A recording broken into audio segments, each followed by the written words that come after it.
মুফাসসিরের আগমন আল কোরআনের আলো আল হাদিসের আলো বিপ্লব বিপ্লব প্রধান মুফাসসিরের আগমন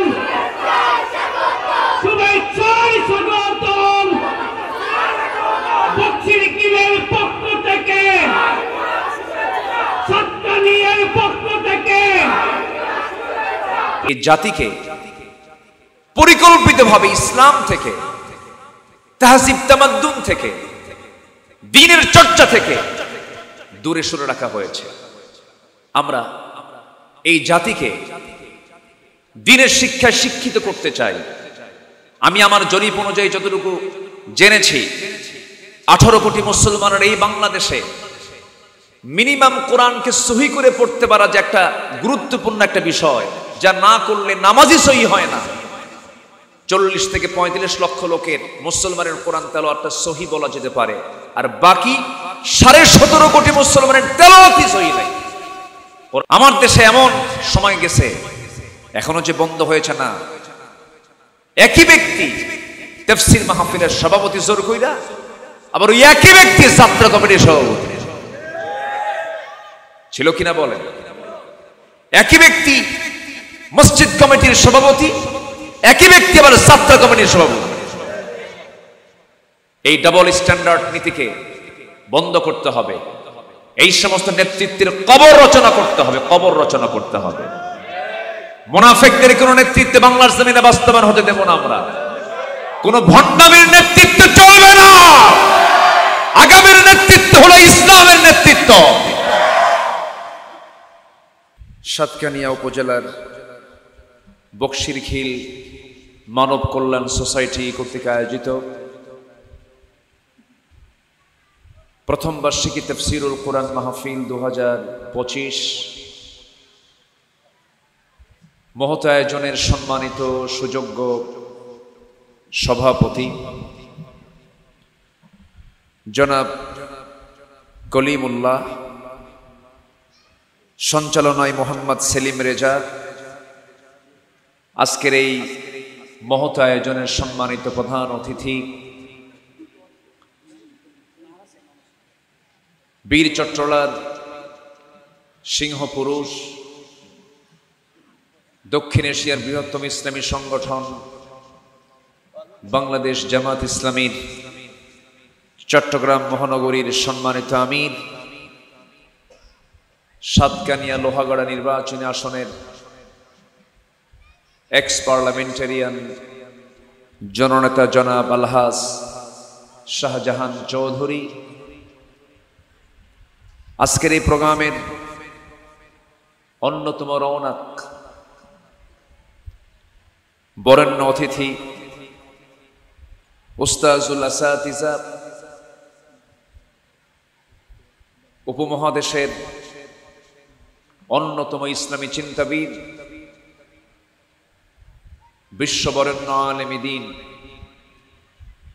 মাওলানা মুফতি কাজী ইব্রাহিম হাফিজাহুল্লাহ, উপস্থিত হাজারাত উলামায়ে কেরাম, ফদলায়ে ইজম, সুশীল সমাজ, জাতির শ্রেষ্ঠ সন্তান শিক্ষক মণ্ডলী, জাতির বিবেক সাংবাদিক বৃন্দ, সামনে উপস্থিত দূরে কাছের বিভিন্ন স্থান থেকে ছুটে আসা কালেমার ঝান্ডাবাহী, তাওহীদের পতাকাবাহী, দ্বীন ইসলামের নরসারদুল বীর মুজাহিদ, প্রাণ প্রিয় সম্মানিত দ্বীনি ভাইরা, আড়ালে বসে আছেন শ্রদ্ধেয়া সম্মানিতা মা বোনেরা, আলোচনার সূচনায় আনুষ্ঠানিকতার মধ্য দিয়ে আমার পক্ষ থেকে আবারও দিল খোলা সালাম, আসসালামু আলাইকুম ওয়া রাহমাতুল্লাহি ওয়া বারাকাতুহু।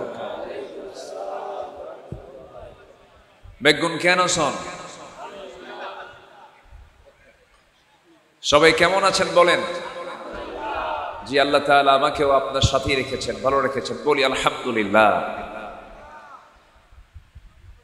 বারের শ্রেষ্ঠ বার জুমার দিন আজকে আমরা পার করে সান্ধ্যকালীন বা দেশা মাহফিলের এই গুরুত্বপূর্ণ একটি মজলিসে আমরা বসতে পেরেছি। যে মহান আল্লাহ সুবহানাহু ওয়া তাআলা আমাকে আপনাকে এমন সুন্দর আয়োজনে আসার বসার তৌফিক দিলেন, সেই মহান জাল্লা শানুহুর দরবারে আমরা সবাই লাখ কোটি সুজুদ শুকরিয়া আদায় করছি, মুহাব্বাতান বলে উঠছি আলহামদুলিল্লাহ। আবারও বলছি আলহামদুলিল্লাহ। চিৎকার মেরে বলছি আল্লাহুম্মা ইন্নী আসআলুকা আল হুদা ওয়াত তুকা ওয়াল আফাফা ওয়াল গিনা। সবাই বলি আল্লাহুম্মা আইন্নি আলা যিকরিকা ওয়া শুকরিকা ওয়া হুসনি ইবাদাতিকা। আমরা আল্লাহ তাআলার শুকর আদায় করে নিলাম। আমি খুব অল্প সময়, সংক্ষিপ্ত সময়ে কিছু কথা বলবো। ওয়া মা তাওফীকি ইল্লা বিল্লাহ আলাইহি তাওয়াক্কালতু ওয়া ইলাইহি উনীব। সম্মানিত হাজিরিন, আজকের এই মাহফিলের যে সৌন্দর্য, এই মাহফিল যে কিতাবকে কেন্দ্র করে, যে কিতাব আল্লাহ তাআলা আসমান থেকে নাজিল করেছেন,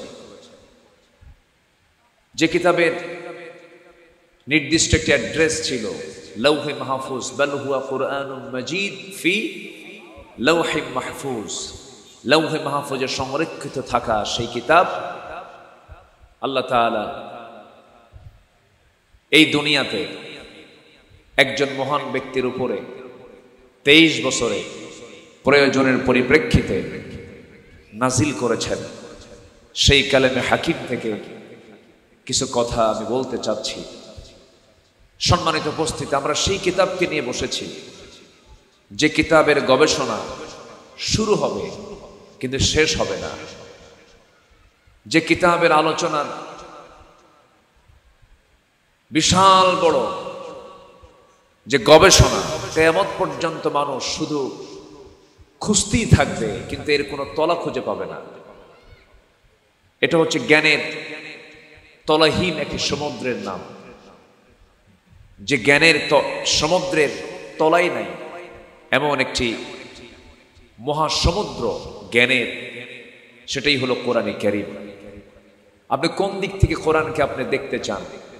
সাহিত্যিক সাহিত্য নেবে, লেখক লেখা নেবে, গবেষক গবেষণা নেবে, আইনজীবী আইন নেবে,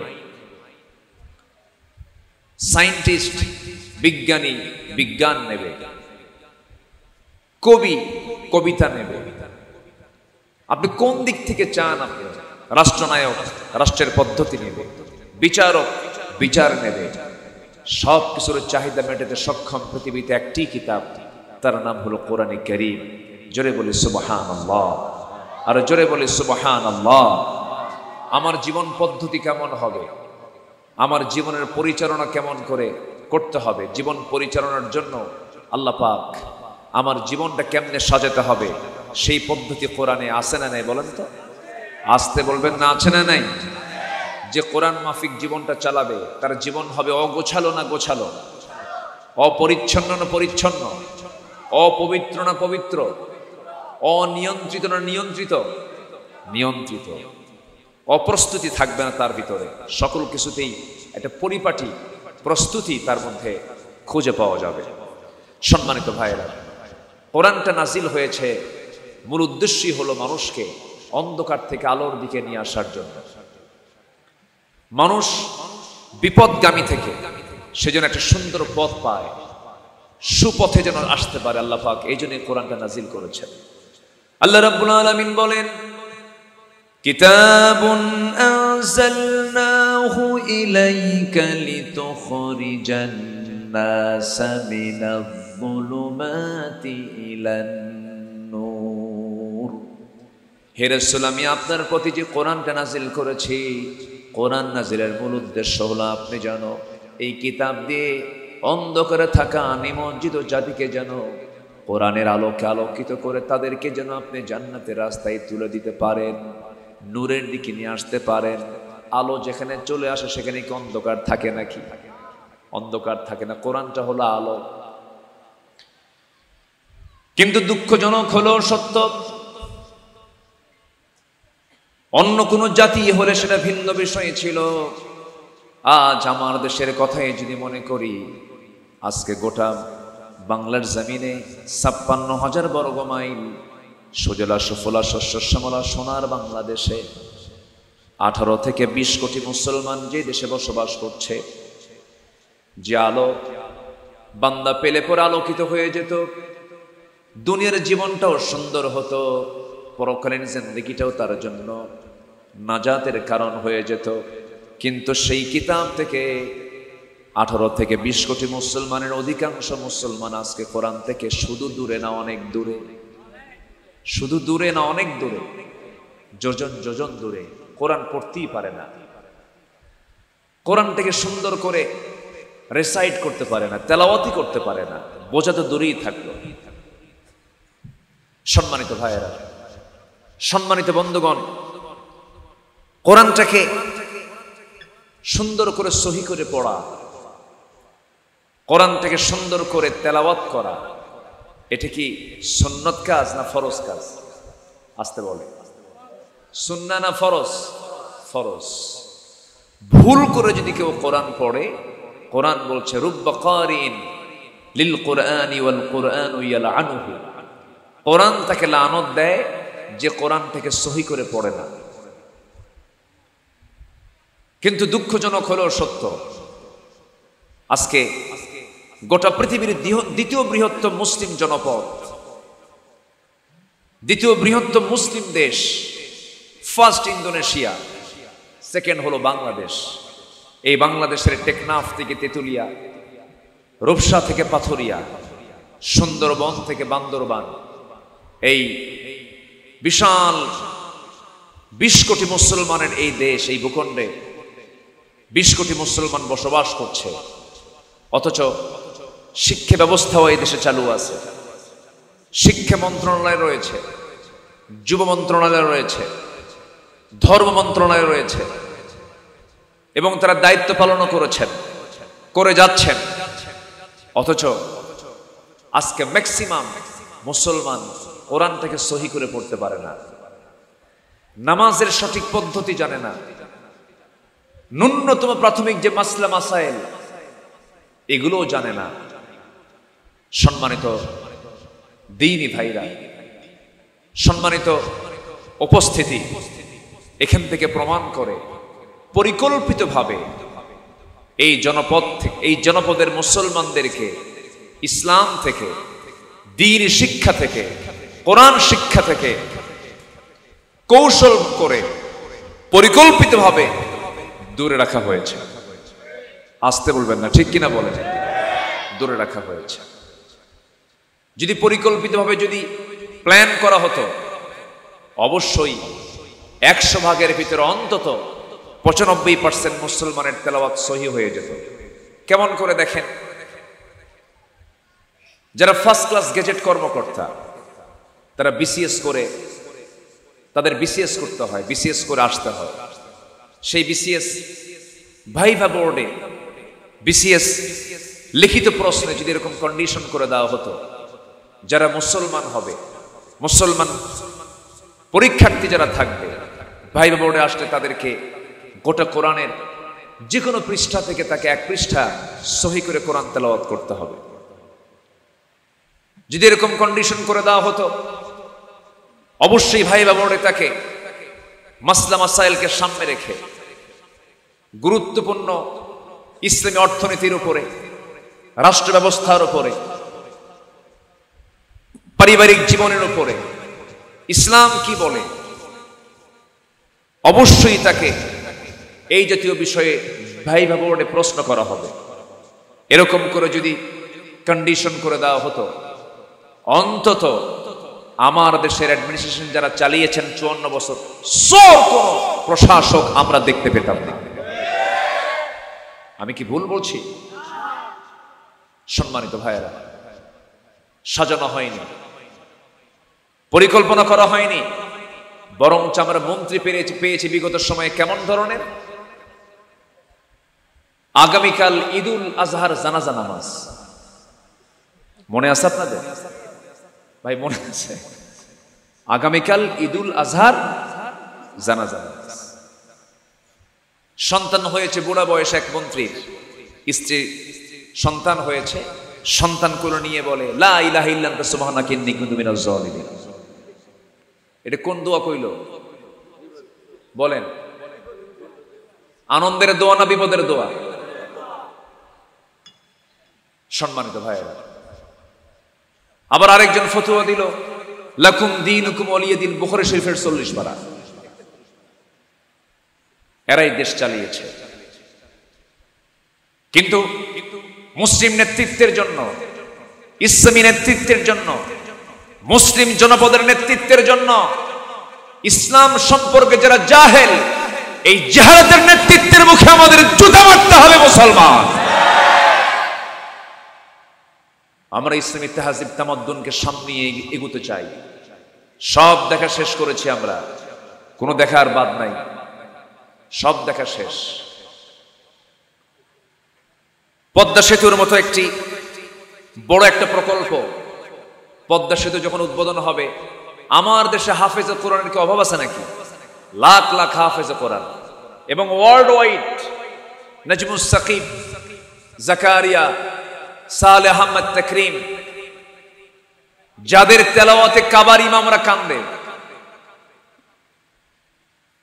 আমার দেশে এত বড় বড় হাফেজে কোরআন, কারিউল কোরআন থাকার পরেও পদ্মা সেতুর উদ্বোধনের দিন একজনকে কোরআন তেলাওয়াত করতে দিয়েছিল। আজকে বাড়িতে গিয়ে একটু সার্চ দিয়ে দেখবেন পদ্মা সেতুর তেলাওয়াত, সূরা রহমান তেলাওয়াত করেছিল।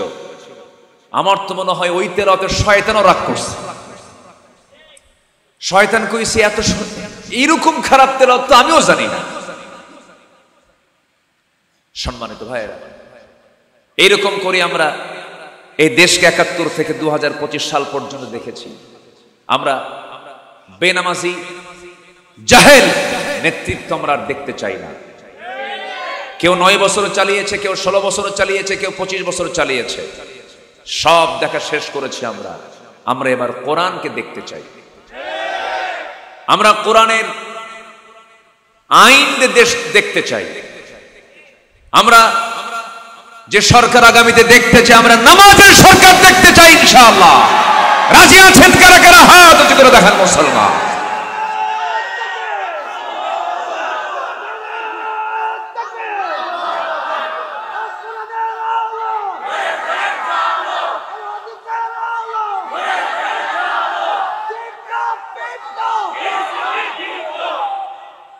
আল্লাহ কবুল করুন, জোরে বলি আমিন, আরো জোরে আমিন। যাদের মধ্যে দ্বিধা হয় যে কোরআন দিয়ে সমাজ চলতে পারে না, কোরআন দিয়ে রাষ্ট্র চলতে পারে না, কোরআন দিয়ে ক্যান্টনমেন্ট চলতে পারে না, কোরআন দিয়ে সচিবালয় চলতে পারে না, কোরআন দিয়ে প্রশাসন চলতে পারে না, কোরআন দিয়ে ব্যাংক বিমা চলতে পারে না, যাদের ভিতরে এরকম সন্দেহ কাজ করে, মুসলিম পরিবারের সন্তান হয়ে নতুন করে ঈমান আনতে হবে। আপনার ঈমান চলে গেছে, নতুন করে ঈমান আনতে হবে। আমার দেশে মুসলিম পরিচয়ধারী কিছু মুশরিক আছে না নাই? আসতে বলবেন না, আছে না নাই? মুসলিম কিন্তু সে কি? মুশরিক। যে ইসলামী আইন কানুনকে চায় না, যে ইসলামের বিধিবিধান জমিনে চালু হোক এটা চায় না, সে কি মুসলিম থাকতে পারে? সে কি ইমানদার হতে পারে? আল্লাহর ফতুয়া শোনেন, আমার ফতুয়া না, আমি আব্দুল্লাহ আল আমিন মুফতি কাজী ইব্রাহিমের ফতুয়া এগুলো নয়।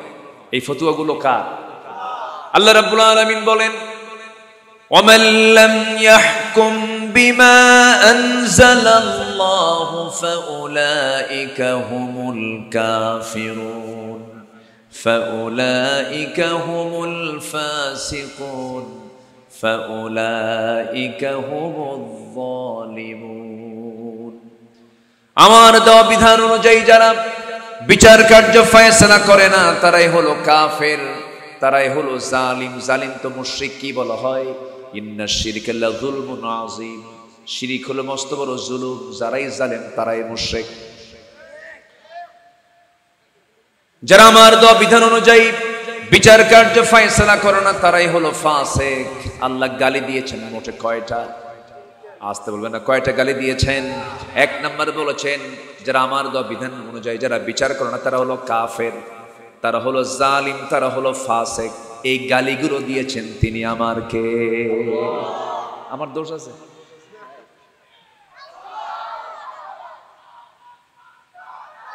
কাম সারছে। মাশাআল্লাহ মাশাআল্লাহ। জি চলে আসেন। এই স্লোগানকে স্তব্ধ করার জন্য চেষ্টা করেছিল দীর্ঘ 16 বছর। স্তব্ধ করতে পেরেছে? পেরেছে।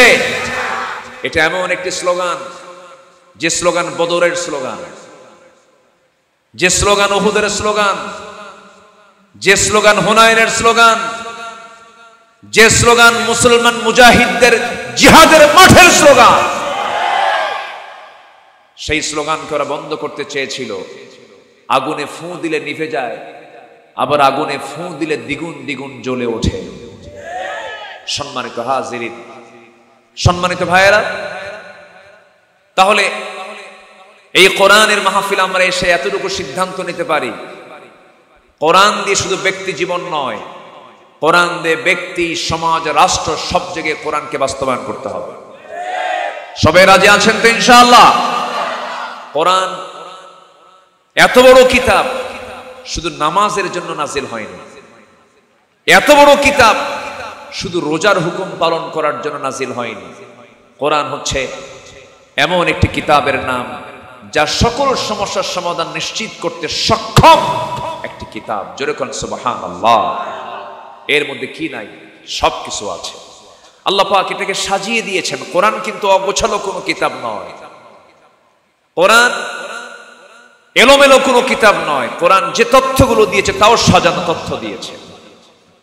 সম্মানিত ভাইয়েরা, কোরআনের আশ্চর্য ধারাবাহিকতায় আল্লাহ পাক বাক্য গঠন করেছেন। আজকের যুগে বিজ্ঞানীরা প্রমাণ করে দেখেছেন যে চোখ এবং কানের মাঝে আগে আল্লাহ তাআলা আগে কানের গঠন প্রক্রিয়া শুরু হয়, তারপর চোখ।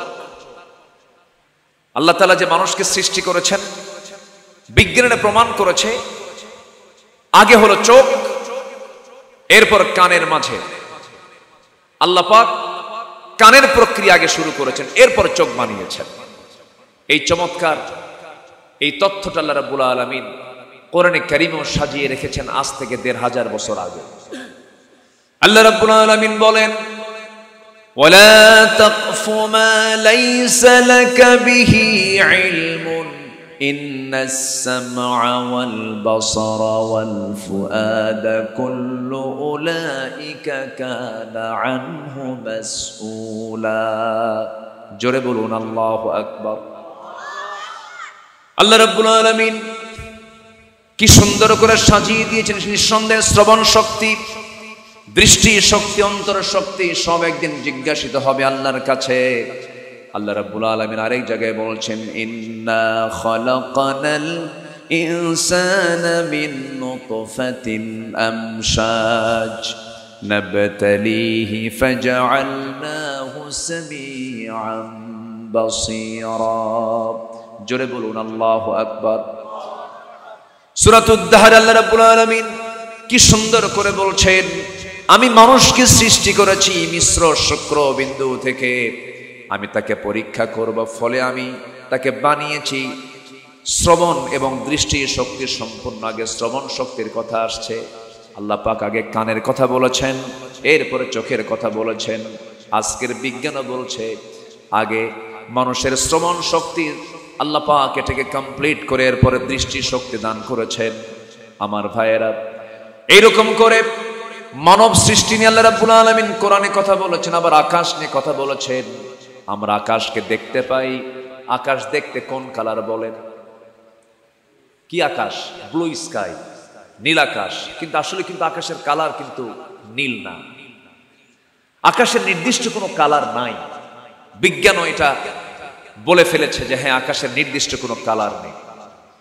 নীল আকাশ বললো আমরা হয়তো দেখতে পাই নীল, কিন্তু আকাশের কোনো নির্দিষ্ট কালার নাই। মহান রব্বুল আলামিন কত আগে বলছেন ওয়াস-সামাই যাতির রাজা। আল্লাহ রাব্বুল আলামিন সে আকাশের কসম খাচ্ছেন যে আকাশের বিভিন্ন রূপে আত্মপ্রকাশ করে। ওয়াস-সামাই যাতির রাজা, বিভিন্ন রূপে আত্মপ্রকাশ করে। আল্লাহ তাআলা সমুদ্র নিয়ে কথা বলেছেন, সমুদ্র জগৎ নিয়ে তিনি কথা বলেছেন। এরপরে আল্লাহ রাব্বুল আলামিন এমন কোন সাইড নাই, এমন কোন বিভাগ নেই, প্রাণীকুল নিয়ে কথা বলেছেন, প্রাণীর নামে সূরা নাজিল করেছেন। সূরাতুন নামল মানে পিঁপড়া, পিঁপড়ার নামে সূরা আছে না নাই? আবার সবচেয়ে বড় স্থলভাগের মধ্যে সবচেয়ে বড় প্রাণী ফিল নামে সূরা আছে না নাই? বলে ফিল মানে হলো হাতি, নামল মানে পিঁপড়া। আবার মাঝখান দিয়া ক্যাপসুলের মতো দেখা যায় পিছনে হোলও আছে। সে শুধু ভালো জায়গায় বসে বিভিন্ন ফুলের রস সংগ্রহ করে, মধু প্রস্তুত করে। তার নামে একটা সূরা আছে, সূরাতুন নাহাল। কি সূরাতুন নাহাল? নাহাল মানে কি? মৌমাছি। নাহাল মানে কি বলেন? মৌমাছি। মাছি দু প্রকার, একটা শুধু মাছি আর একটা কি মৌমাছি। মাছি জাত অজাত নাই, সব জায়গায় বসে। আর মৌমাছি খারাপ জায়গায় বসে, খারাপ জায়গায় বসে, সে শুধু ভালো জায়গায় বসে। তাহলে আমাদের চরিত্র হবে মাছির মতো না মৌমাছির মতো? বলেন বলেন, মাছির মতো না মৌমাছির মতো? মাছির ভূমিকা হলো মুনাফিকের মতো। মাছির ভূমিকা কি? মুনাফিক, সে ভালো মন্দ সব জায়গায় যায়, সব জায়গায় বসে। আর মৌমাছি মন্দ জায়গায় বসে না, শুধু ভালো জায়গায় বসে। এলাকায় আলুর চাষাবাদ হয় কিনা জানি না। আচ্ছা, আলুর চপ, তরকারিতে আলু দেয়, আলু ভাজি খায়, বিভিন্ন ধরনের রান্না বান্নায় এটাকে ইউজ করা হয়। এটা হচ্ছে গোল আলু। এটা কি আলু বলেন তো? গোল আলু। আরেকটা আলু আছে যেটা শুধু সিদ্ধ করে একটু লবণ দিয়ে খেতে হয়। এটাকে কি আলু বলে এলাকায়? লোকাল ভাষায় বলেন পাতিলা। কি আলু? পাতিলা আলু। আচ্ছা, মিষ্টি আলু।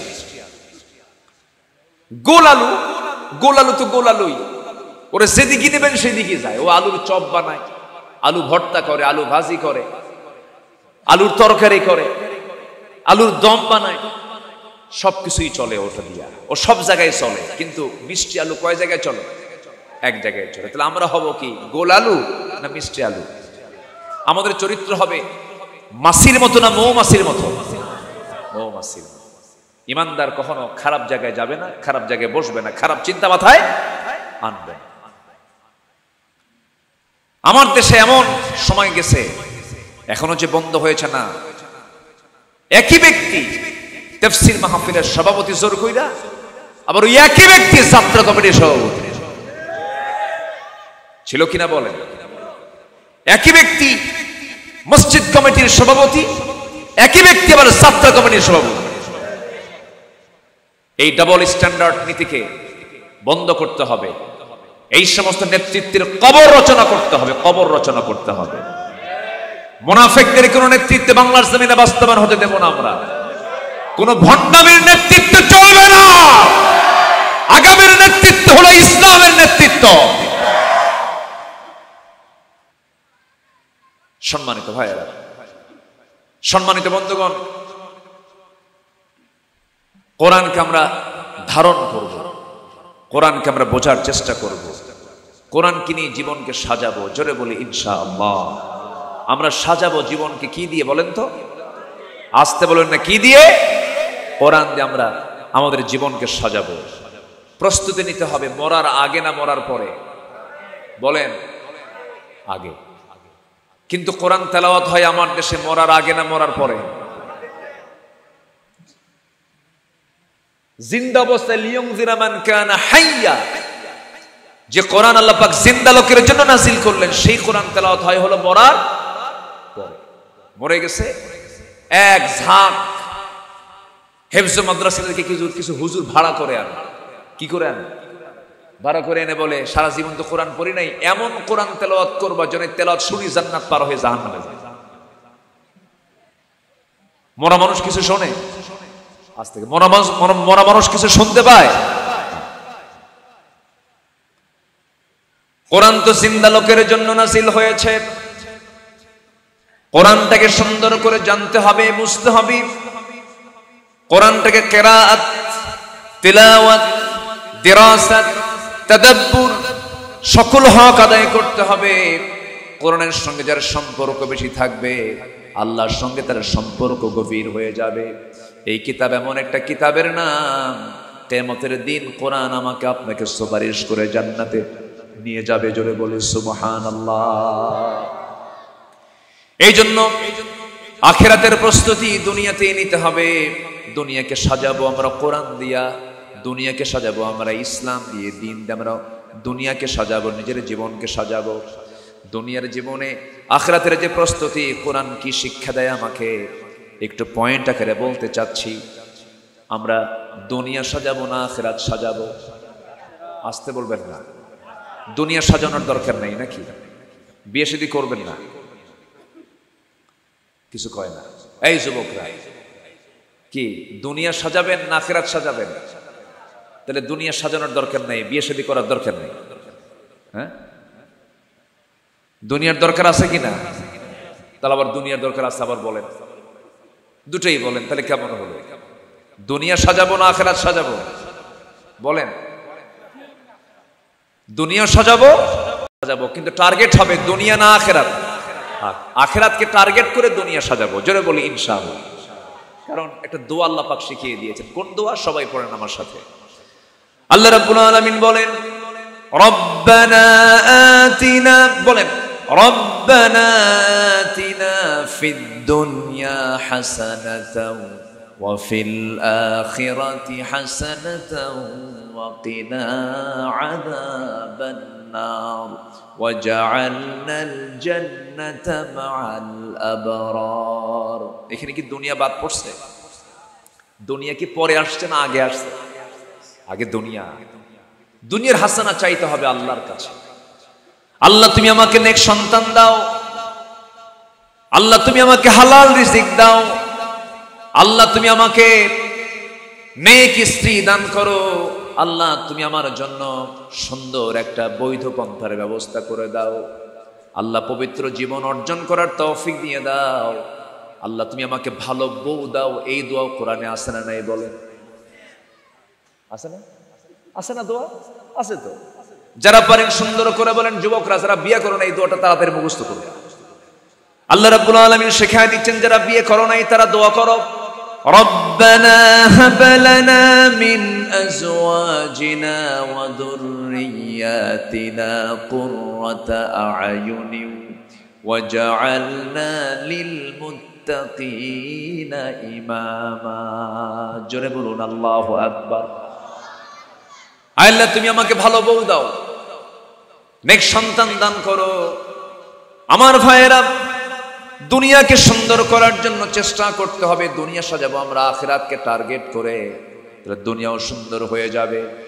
আমার আখিরাতের কি প্রিপারেশন নেব? মোটামুটি 15টা পয়েন্ট আমার কথা বলার ইচ্ছা ছিল, কিন্তু আজকে হয়তো পরিপূর্ণরূপে পারবো না, একটু বলার চেষ্টা করছি। দুনিয়ার জীবনে আখিরাতের প্রস্তুতি কি হওয়া দরকার? নাম্বার 1 হলো আল্লাহ এবং রাসূলকে বিশ্বাস করতে হবে, সন্দেহ নিয়ে না, সন্দেহ মুক্ত হয়ে, দ্বিধা নিয়ে না, দ্বিধাহীনভাবে ঈমান টানতে হবে, জানমাল দিয়ে জিহাদ করতে হবে। আল্লাহ রাব্বুল আলামিন একটা আয়াতে বলছেন, ইন্নামাল মুমিনুনা আল্লাযীনা আমানু বিল্লাহি ওয়া রাসূলিহি সুম্মা লাম ইয়ারতাবু وجاهدوا بأموالهم وأنفسهم في سبيل الله أولئك هم الصادقون। জোরে বলুন আল্লাহু আকবার। সূরাতুল হুজুরাত আয়াত নম্বর 15 আল্লাহ রাব্বুল আলামিন বলেন, ওই সমস্ত বান্দাগুলো মূলত সত্যবাদী যারা ঈমান এনেছে আল্লাহর উপরে এবং রাসূলের উপরে, সুম্মা লাম ইয়ারতাবু, তাতে কোনো সন্দেহ করে নাই, তার মধ্যে কোনো শক আসে নাই, সন্দেহ আসে নাই। এবং যারা আল্লাহর রাস্তায় যারা জিহাদ করেছে জান দিয়ে এবং মাল দিয়ে, আল্লাহ রাব্বুল আলামিন বলছেন ঈমান যার 16 আনা আছে এবং জিহাদের প্রতি যার তামান্না আছে। আল্লাহ বলছেন প্রকৃত সত্যবাদী হলো এই সমস্ত বান্দা। জোরে বলেন সুবহানাল্লাহ। কার কথা বলেন? আল্লাহর কথা। নাম্বার 2 হলো আখিরাতের প্রস্তুতি দুনিয়ার জীবনে। 1 নম্বর হলো দ্বিধাহীন ঈমান আনতে হবে। নাম্বার 2 হলো তাকওয়া অর্জন করতে হবে, সত্যের পথে অটল থাকতে হবে। আল্লাহ রাব্বুল আলামিন বলেন, ইয়া আইয়ুহাল্লাযীনা আমানু তাকুল্লাহ ওয়া কুলু কাওলান সাদীদা ইউসলিহ লাকুম আ'মালাকুম ওয়া ইয়াগফির লাকুম যুনুবাকুম ومن يطع الله ورسوله فقد فاز فوزا عظيما। জোরে বলুন আল্লাহু আকবার। আল্লাহ রাব্বুল আলামিন বলেন, ঈমানদারেরা তোমরা আমাকে তোমরা ভয় করো, তাকওয়া অবলম্বন করো এবং সোজা সাপটা কথা বলো, সদা সত্য কথা বলো। আল্লাহ রাব্বুল আলামিন এই দুইটা হুকুম করেই বলছেন, ইউসলিহ লাকুম আ'মালাকুম ওয়ায়াগফির লাকুম যুনুবাকুম।